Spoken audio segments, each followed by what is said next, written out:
गांधी ने इस पूरे मुल्क का दौरा किया था सन 1919 में। अब तारीख उल्टा है, हमसे ना पूछें, आप तारीख देखें, नफरतें फैलाना बंद करें, इन बच्चों की जिंदगियों से खेलना बंद करें। मेरे मोहतरम, आप देखेंगे जब मोहब्बत आम होगी तो नफरतों को कहीं जगह नहीं मिलेगी। जरा जरा सी बात पर लोग फसाद वाली बात करते हैं और फिर खास तौर से इस तबके को देख करके कहते हैं कि ये मुल्क के गद्दार हैं। आपने तारीख पढ़ी है, आपके हाथ में किताब है, आप सही तारीख चुनिए। बल्कि मैं इस बात को चैलेंज के साथ कहता हूं, अगर आप तारीख देखेंगे सबसे पहले किसने कुर्बानी के लिए इब्तिदा की तो टीपू सुल्तान रहमतुल्लाह अलैह नजर आएगा। उससे पहले देखेंगे कि नवाब सिराजुद्दौला नजर आएगा। सबने मिलकर इस मुल्क को आजाद कराया। यहाँ सबका रहने का हक है। ये धर्म निरपेक्ष देश कहलाता है। यहाँ सब अपने मजहब के मुताबिक आज़ादी के साथ जिंदगी गुजार सकता है। आज से कुछ दिन पहले एक बड़ी हवा चली थी, मैं उसे आपको बता दूं।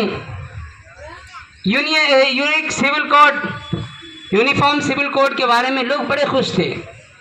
हाँ, ये तो अच्छा है, मुसलमानों के लिए लागू हो जाए। मेरे भाइयों, इस फिक्र में ना रहें, इस बेफिक्री में ना रहें। ये जो यूनिफॉर्म सिविल कोड है, हमने कभी मुखालिफत नहीं किया। आप करें लागू, कौन कहता है, किसने मना किया? आपके हाथ में इख्तिदार है, ताकत है, लागू कर दें। लेकिन आप ये बताएं, आर्टिकल 25, 26, 27 का क्या होगा, जिसमें आज़ाद हिंद के बाद जब डॉक्टर BR अम्बेडकर साहब ने एक संविधान तैयार किया जो गालिबन 3 साल की मुद्दत में तैयार हुई, उसमें आर्टिकल 44 में ये बात कही गई कि यूनिफॉर्म सिविल कोड लागू कर सकता है, कोई भी राज्य कर सकता है, उसे आज़ादी दी गई। लेकिन आर्टिकल 25, 26, 27 में यह भी कहा गया कि हर मुल्क के वासी को अपने मजहब के तहत जिंदगी गुजारने का हक होगा। वो अपने मजहब के तहत अपने धर्म पर चल सकता है, अपने धर्म की, अपने मजहब की, अपने रिलीजन की दावत और तबलीग कर सकता है, शादी ब्याह कर सकता है। तो फिर आप उसको ख़त्म करेंगे, आप उसको ख़त्म करके ये लागू करना चाहते हैं और फिर ये बताना चाहते हैं पूरे मुल्क को कि मुसलमानों का इसमें कोई रोल नहीं। कभी कभी लोग ये नारा लगाते हैं पाकिस्तान चले जाएं। हम पाकिस्तान क्यों जाएं? बाय चॉइस है, यहाँ बाय चांस नहीं है। हमने अपने चॉइस से हिंदुस्तान को चुना है। जिसको जाना था वो चले गए और जो गए वो आए नहीं वापस दोबारा। आज़ादी का पन्ना उल्टाइए, सन 1919 को देखिए, 13 अप्रैल का दिन, जबकि जलियांवाला बाग में एक तकरीर हो रही थी और फिर अंग्रेजों का जनरल डायर आता है और गोलियां चलाने का हुक्म देता है और गोलियों से लोगों को ना जाने कितने लोग उन्होंने शहीद किया। उनमें एक हाफिज दामिन शहीद रहमतुल्लाह अलैह भी थे जो दारुल उलूम देवबंद के शागिर्द थे। आप इतनी नफरतें ना फैलाएं। हम ये बात जरूर है, हम अपने ईमान के साथ इस झंडे से मोहब्बत करते हैं। हम अपना ईमान भी नहीं छोड़ सकते हैं और ना इस झंडे को छोड़ सकते हैं।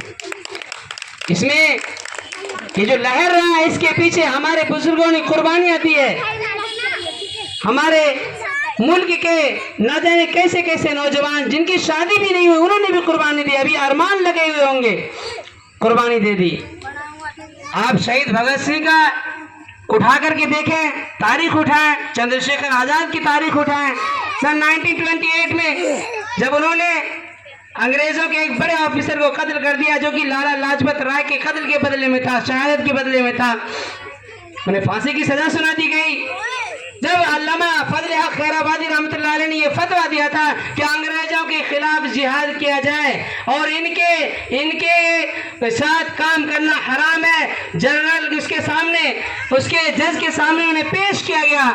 अल्लामा फजल हक खैराबादी को पेश किया गया और जज ने कहा, तो आपको पता है आपको मौत की सजा हो सकती है, आपने मुसलमानों को उकसाया मुल्क के खिलाफ, अंग्रेजों के खिलाफ। तो उन्होंने ये जवाब दिया था, जज साहब मैं कफन बांध कर ही फतवा दिया हूँ, मैंने कफन बांध कर फतवा दिया है। अगर ये नस्ल आज नहीं खड़ी हुई तो फिर ये कभी कयामत तक खड़ी नहीं हो सकती, ये गुलाम की गुलाम बनकर रह जाएगी। मेरे भाइयों, सबका साथ है, सारे लोगों का साथ है। ये एक एंगल से किसी को ना देखें। आपके جو کردار ہیں، آپ کی جو سوچ ہے، وہی سوچ ہماری بھی ہے. آپ کا بھی ملک ہے، ہمارا بھی ملک ہے. اگر ہم یہ نفرتیں ابھی سے پھیلانا شروع کیے تو ہماری نسلیں بھول جائیں گی کہ آپس میں محبت کیا ہوتی ہے. جو سوتنترتا سینانی تھے، فریڈم فائٹرز تھے، جنہوں نے آزادی کے لیے قربانیاں دی، انہوں نے کبھی، اگر وہ آج کے دن وہ زندہ ہوتے، اگر وہ آج کے دن زندہ ہوتے تو میں اس بات کی گارنٹی دیتا ہوں وہ زندہ ہی رو رو کر کے مر جاتے. اس لیے کہ انہوں نے یہ ہندوستان کے خواب نہیں دیکھا تھا جو آج دیکھا گیا.